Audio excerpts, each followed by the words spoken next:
벌써 12월입니다. 12월 첫째 주인데요. 지난 한 해 지나면서 눈물 흘려본 적 있으세요? 감격해서든지 혹은 슬퍼서든지 말입니다. 눈물을 흘린다는 것은 부끄러운 일일까요? 특히 신앙인의 눈물은 어떤 의미가 있을까요? 그런 눈물을 어떻게 받아들이면 좋을까요? 이스라엘 백성이 바벨론 강가에서 시온을 기억하며 울고 있습니다. 1절 보시면 우리가 바벨론의 여러 강변에 거기서 앉아서 시온을 기억하며 울었도다. 포로 생활하는 자들이었잖아요. 그러니까 이 이스라엘의 울음은 서러움이기도 하고 그리움이었을 겁니다. 더 이상 약속의 땅에 서 있지 못하잖아요.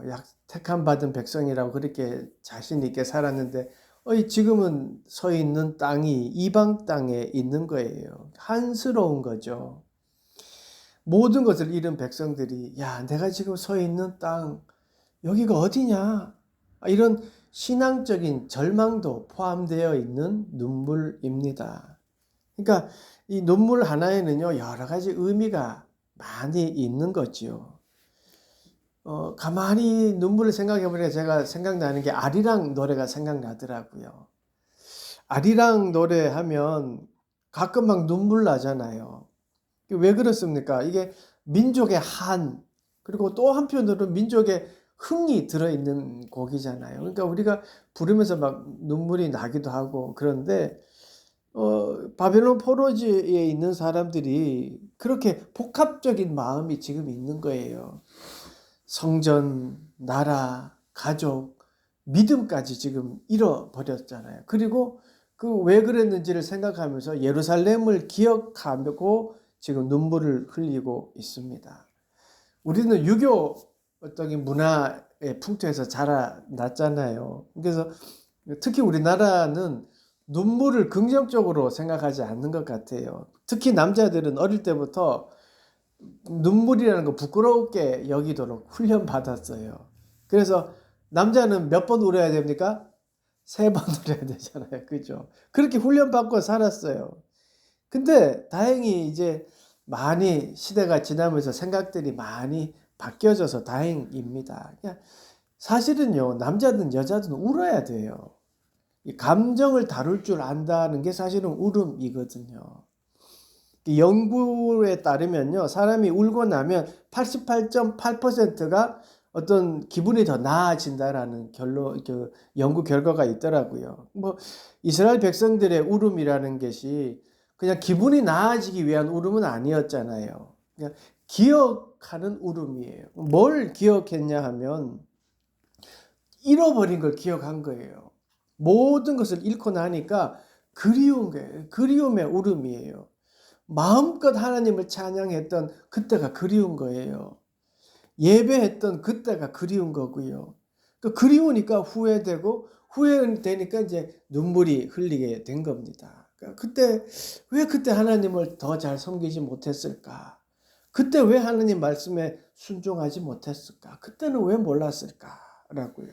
시온을 기억하면서 울고 있는 이스라엘의 모습입니다. 그런데요, 그런 상황 속에서 2절을 보면 이 더 서러운 상황이 펼쳐집니다. 2절, 3절, 4절 제가 읽어드립니다. 그 중의 버드나무에 우리가 우리의 수금을 걸었나니 이는 우리를 사로잡은 자가 거기서 우리에게 노래를 청하며 우리를 황폐한 자가 기쁨을 청하고 자기들을 위하여 시온의 노래 중 하나를 노래하라 함이로라. 우리가 이방 땅에서 어찌 여호와의 노래를 부를까? 누군가 강변에 버드나무에 이제 수금을 이렇게 걸어놨어요. 수금은 뭐냐면 예루살렘 성전에서 하나님을 찬양할 때 쓰는 악기예요. 하프 같은 거예요. 아마도 이스라엘 절기 때가 되면 3, 4, 5 모여서 강변에서 막 이렇게 고향을 생각하면서 하나님을 찬양했던 것 같아요. 그렇게 모여서 찬양하는 모습을 이제 있는데 그 모습이 사실은 노래가 흘러나오지만 기쁨의 찬양은 아니잖아요. 어떤 아쉬움, 그리움에 관한 찬양을 불렀는데 왜 불렀을까요? 왜 불렀겠어요? 그 그리움을 그리고 뭐 찬양을 왜 했겠어요? 연주를 하면 이렇게 찬양을 하면 뭐 좀 더 좋아지지 않을까? 또 아픔이 좀 달래지지 않을까? 뭐 또 조금 더 우리가 좀 넓게 생각하면 좀 마음이 치유되지 않을까? 뭐 혹은 또 성전에 대한 예배를 잊지 않기 위한 어떤 뭐 갈급함 뭐든 그런 모습으로 불렀겠지요. 그런데요. 현실은 어떻습니까? 현실은 뭐 달라진 건 없었을 거예요. 그러니까 시이긴 하지만 참 시적으로 표현했어요. 버드나무에 걸어 놓았다. 그 현실의 소망과 어떤 현실의 괴리들을 버드나무에 걸어 놓았다라고 해요. 그러니까 이게 그리움이라는 게 더 마음에 와 닿는 것 같아요. 근데 이 걸어 놓은 이유가 더 마음 아파요. 그냥 그리움에 걸어 놓은 게 아니라 그럴 수밖에 없는 상황이 펼쳐져요. 그러니까 하나님을 찬양하는 그 모습을 바벨론 사람들이 보기에 이게 자기들의 흥을 돋구는데 좀 이용하고 싶은 거예요. 야, 여기 와서도 한번 우리를 위해서 흥을 돋궈봐 라고 한 거예요.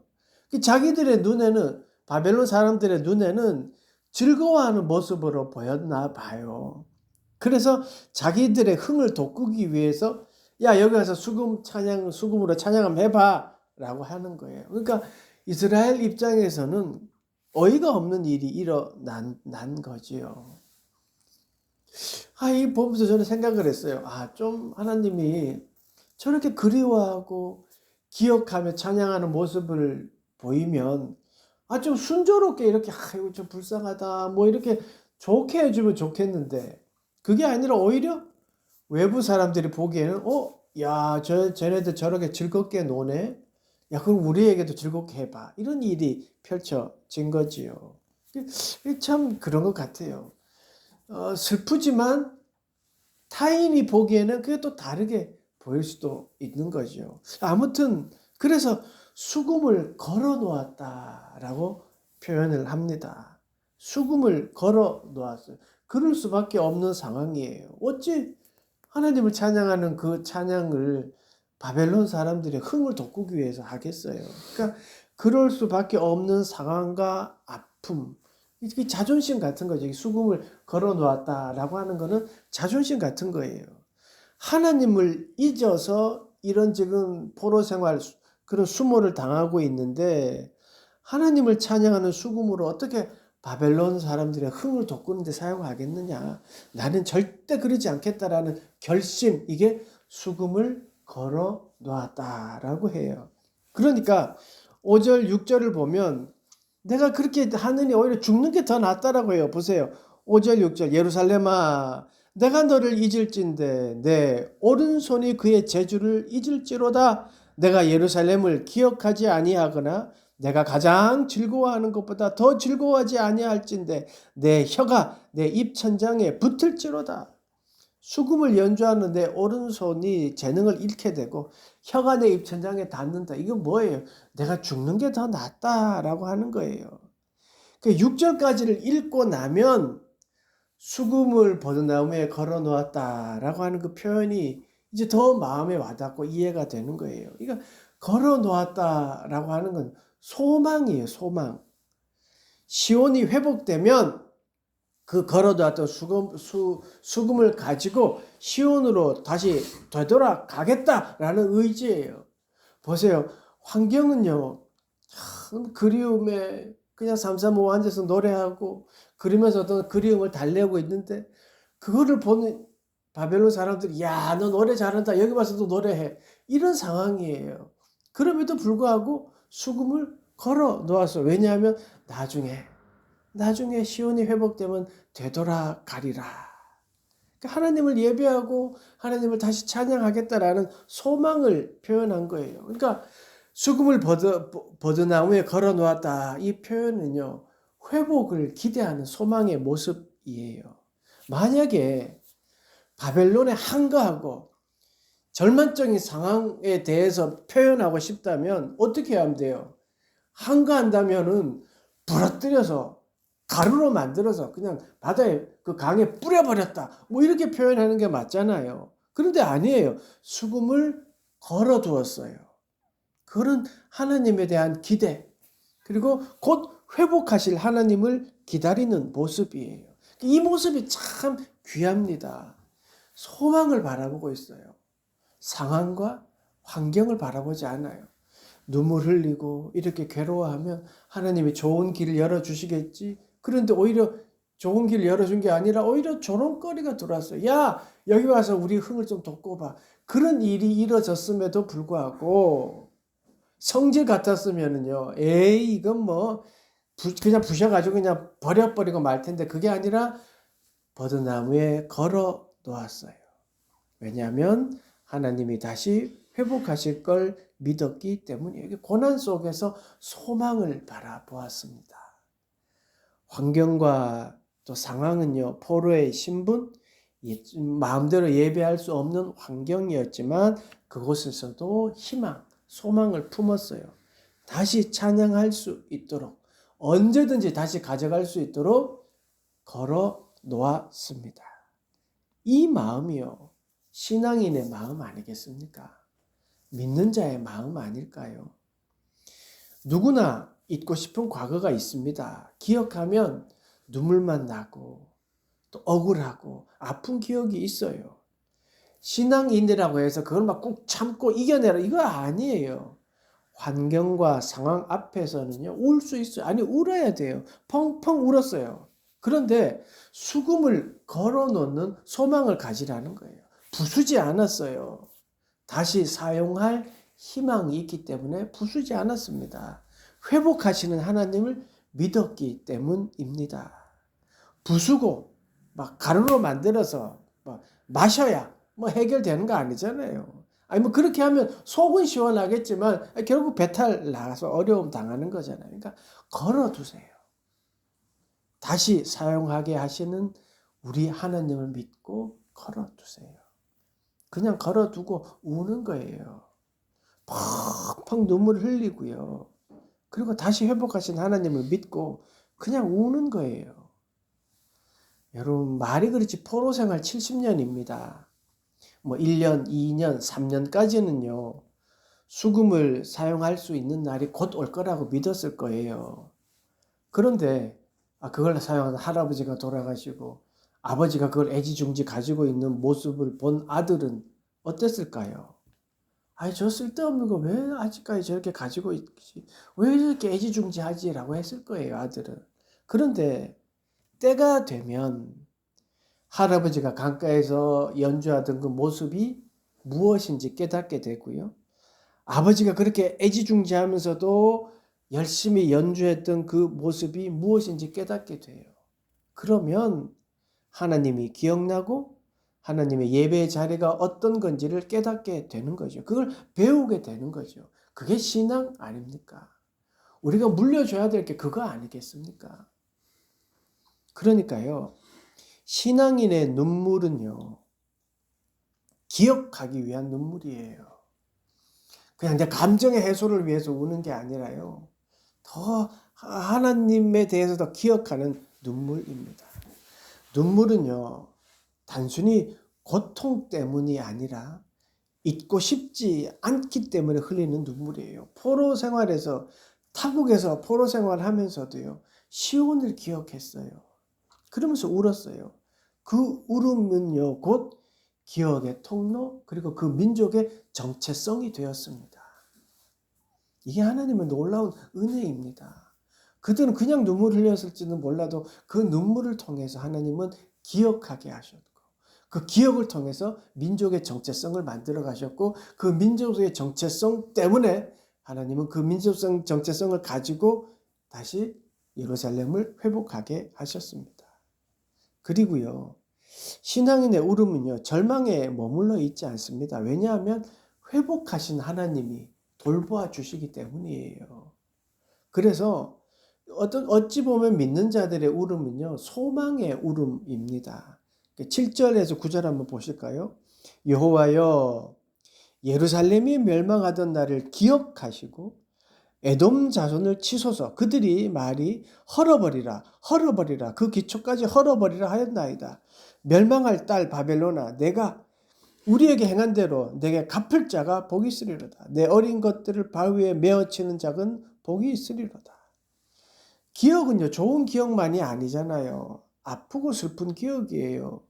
당시의 전쟁에서는요, 복수하지 못하게 하기 위해서 어린 아이들을 그냥 다 죽였단 말이에요. 그걸 이야기하는 거예요.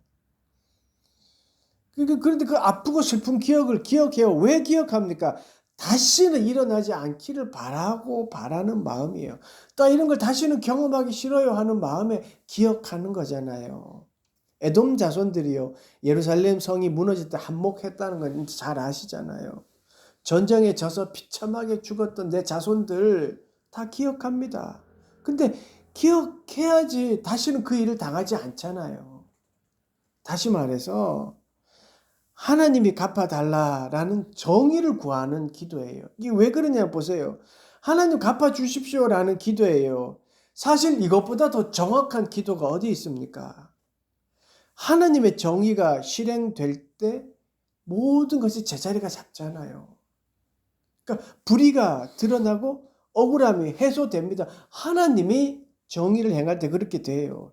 지금 이거는요, 저주하는 것 같지만 사실은 하나님의 정의를 구하는 기도입니다. 하나님이 그렇게 해주십시오라고 하는 거예요. 그래서 신앙의 울음은요, 신앙인의 울음은 그냥 울음 자체에서 끝나는 게 아니에요. 그래서 절망으로 끝나는 게 아니에요. 하나님의 정의를 바라보고 그 정의가 실현될 것을 기대하는, 그래서 소망이라고 합니다. 그래서 희망의 눈물, 소망의 눈물입니다. 우리 성경에도 나와 있듯이요, 하나님이 갚아주십니다. 제가 처음에는 하나님이 갚아주십니다, 이게 좀 무책임하게 느껴졌어요. 뭐 일을 하면은 하나님이 갚아주셔요. 근데 무책임하게 느껴졌어요. 근데요, 가만히 말씀을 보고 묵상하니까 무책임한 말이 아니에요. 정의의 하나님이 완성해 주신다라는 뜻이에요. 그러니까 정의가 뭐예요? 의가 의의 중심에 공의의 하나님이시잖아요. 그 하나님이 책임지신다는 것은 정확하게 판단하신다는 거예요. 그거보다 더 정확한 게 어디 있습니까?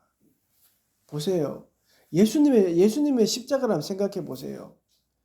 그렇게 이스라엘 사람들을 말씀으로 살아야 된다, 사랑으로 살아야 된다, 그렇게 가르치고는 십자가에 돌아가셨어요. 무책임하게 보이지 않습니까?